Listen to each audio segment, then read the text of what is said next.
After a brief time jump in which the city of Chicago finds a special equilibrium, The Cheese Season 7 Episode 3 Resumes. With the exception of the family issues that both expectant mothers face, Keisha and Tiff's pregnancy is going well. Under Alicia's tutelage, the latter continues to find her footing as the former copes with the realities of a swiftly expanding family with Emmett. Many faces are thinking about accepting a fresh future away from the urban area. But the return of one specific person to the streets poses a threat to completely upend everything. Therefore, Nuck's claim to the mob's figurative throne may be in jeopardy if this unexpected person from Jake's past makes a comeback. Beware of spoilers. Many things in the city appear to have altered in the 6 months since Douda's death. Because of his developing friendship with Tiff, Nuck, who is now in charge of his mob, is friendly with Alicia. They are unaware that his acts of goodwill are merely expressions of his remorse for having a direct hand in Rob's demise. However, it appears that Nuck's concerns will not end with this deadly secret, as he and the others are occupied. A sort of old buddy knocks on Jake's door while he is at Tiff and Keisha's joint baby shower/gender reveal celebration. It comes out that Reg, his brother, is still alive. His downfall occurred back in Season 2 when he became enmeshed with Douda.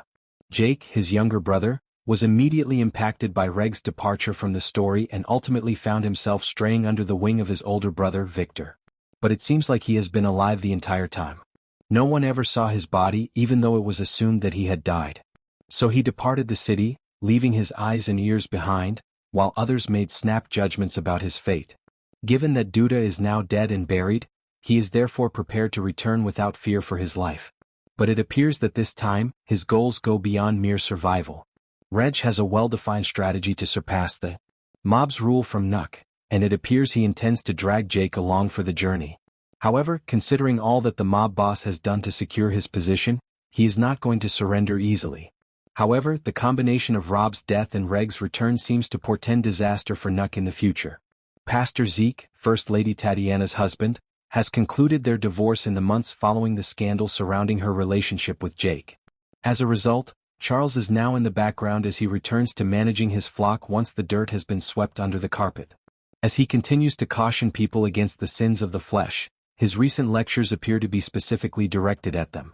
Behind closed doors, though, he's hosting a scandalous extramarital affair with a white woman. His right-hand man advises Charles to be on guard if he unintentionally learns of this affair because his immoral behavior might cause their megachurch to fail. However, it appears like Zeke is not concerned about any possible threats to his reputation at this time. However, his sermons still have an impact on the community, whether positively or negatively. Two attendees, Jamal and Dom, have their own conclusions regarding his recent sermon on premarital sex. Both have made an effort to remain celibate in spite of their recent connection. Zeke's insistence on choosing one's own path through a committed partnership so forces Jamal should think about getting married at last. The added benefit of guilt-free sex undoubtedly contributes to their impulsive choice, even if they both want their relationship to succeed. Therefore, regardless of how early it may be, it appears the pair is prepared to take the next big step in their relationship. Maisha had previously stated that she wanted to leave Chicago in order to give her relationship with Kevin a serious chance in Los Angeles. Additionally, her photography education would greatly benefit from the change of location. She isn't the only one who has huge intentions, it turns out.